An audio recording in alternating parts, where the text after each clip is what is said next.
Greetings to you all, viewers all over the world. It is your favorite prophet, senior prophet advocate Joshua. I thank you so much for subscribing to our channel on a daily basis. And this is something that I need you to know. You know, in the past 30 days, we have increased our subscribers by more than 60%. So they don't know it. We have to alert them. So we have increased our subscribers. And we thank God because it is the feedback that tells a story on whether or not a voice is trusted. So this is a voice that is trusted. It is a voice that has got a certain constituency that subscribes to it. Remember, you're not called as a prophet for everybody. Yes. Jesus never healed everybody when he came on earth.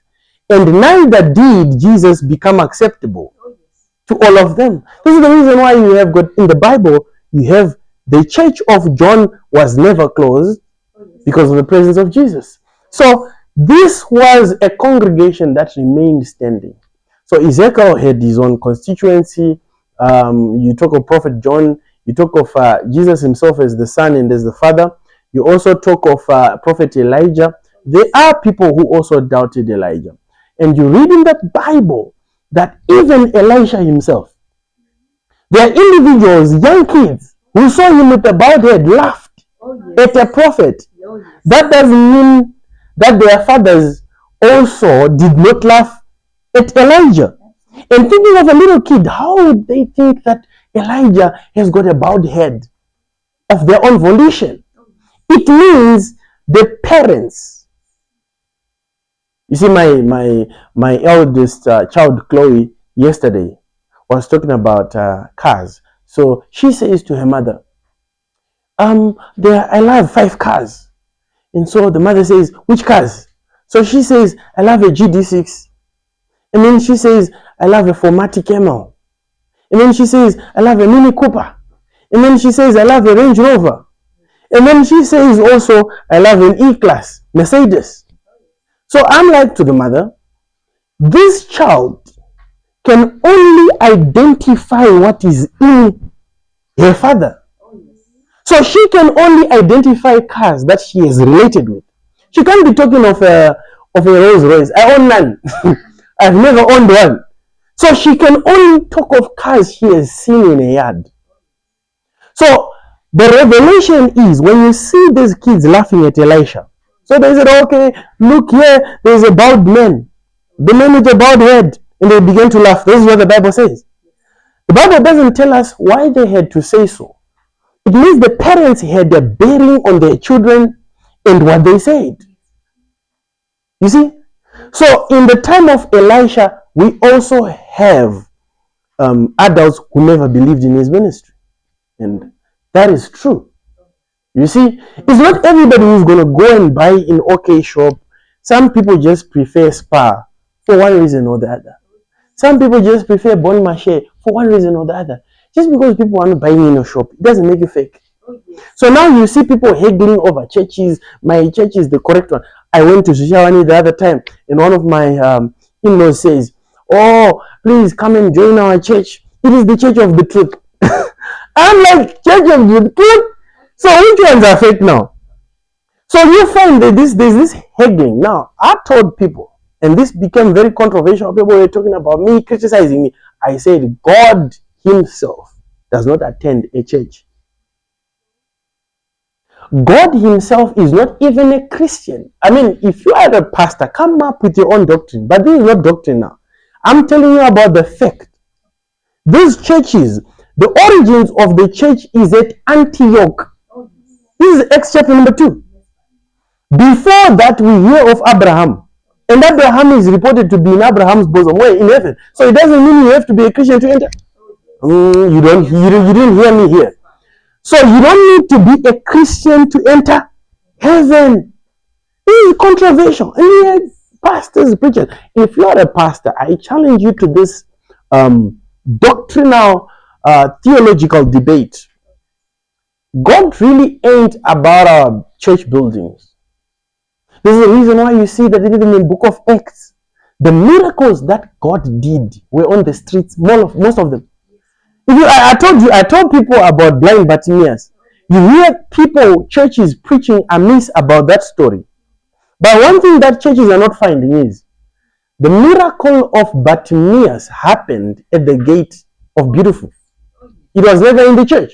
So people who actually left him at the gate, they knew that inside there in that building, no miracle is going to happen. Because it's about elder so and so who has got more money than myself. You find that now in churches, the guys who are being given positions, they are the rich ones. It is only in our church where we say if you save. And a few churches, we say if you are saving, you love God. Okay, this guy is passionate. It's about passion for Christ. It is not about how deep your pocket is. I have a relative at some point in time. He dropped out of his own church. You know why? Because they removed the guy, and started ignoring him. Why? Because of the money aspect. So this is what is happening now. It is really sad. So you see God doing miracles on the street. Even Jesus himself. Look at the miracles of God. The story of the Samaritan happens at a street. It was on a street. This is where he meets his miracle. The healing, feeding of the 5,000, that was never a church. You don't see a Roman Catholic when Jesus is walking. You see, you don't see any ministry whatsoever. Ministration starts after the death of Jesus, and it was when the apostles, Antioch. Go to Acts chapter number 2. This is when you see these organizational schisms, congregational schisms starting to build up, and then this one says this one is wrong because they wear yellow. Now I want to wear purple, and then this one says it's the bald head that should symbolize your spirituality, and so people are now. So now we have got churches now starting to split up. God really doesn't mind about these congregational schisms. It is about you being led by the Spirit. I don't know if you're getting what I'm saying here. I don't know if you're getting what I'm saying here. So we want to pray. We want to pray as a country. We also want to pray as a people. We want to intercede as a people concerning a very popular Nigerian singer. And when you hear about his name, you think about Imela. This is Nigeria now, because people think, you see, so maybe he's seeing things local. No. When Trump was winning, I spoke about it to the people belonging to our church. And I said, I'm seeing this guy getting into office. How many things have I spoken about? Secret things. And people think that when I come on live here, I'm doing most of my prophecies now on YouTube. No. This is less than a percentage of what we prophesy in our ministry. We give you less of what we produce. Why? Because certain of the prophecies are not, do not become healthy in as far as you yourself is concerned. Because imagine being bombarded with information. Sometimes it confuses you.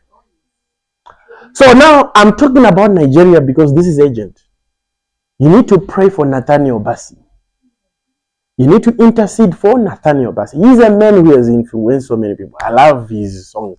I remember when I went did we go together to, when we had a crusade in Zambia? Did you go? You were there. When we went to Zambia, if you remember when I started prophesying people's names and stuff, I sang his song. And I started to speak in Zambian language. If you still remember, I was giving prophecies and of names in Zambia. Yes. I remember, and these guys will say, okay, you're not spelling it correctly, but it means this. You see, it means this, and I'll mention names, speaking fact. This is an individual who has affected so many people's ministry. Because what people don't know is, if you want to get into the prophetic, you have to know how to listen to music. I taught you this. So for as long as you're not good at listening to a song, then you're not able to have sight. Because being a prophet means you are stirred up in your spirit. And how do you stir up your spirit? It is through a song. So NATHANIEL Bassey, I saw in the Roman spirit, and now I think he's around 44 years old. We need to intercede for him for long life. I saw a sudden death. And everybody, I saw newspapers writing about it. Oh, he has gone. What has happened? and people were crying. I saw a family distraught, people, everybody. You see, when a person of such posture in the spirit leaves, it affects everything in the spirit. People are affected, ministries are affected, countries are affected. And we don't know how to pray for our own people. Our own people, I mean the people who belong to Zion. People who belong to our domain, to our Christian domain.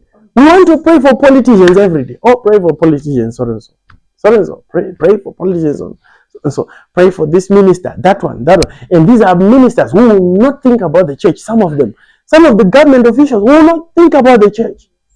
They'll be going out there, blessing people with land, who are doing nightclubs, other things, who are busy promoting things that are profane. But when the church says we want land, imagine many churches right now do not have land. Ministries in town renting. When you have got politicians around you, I mean, what nonsense is this? And this nonsense has to stop. I would rather sponsor the church than to sponsor the world. You see? So this is what we are saying. This is for Nigeria.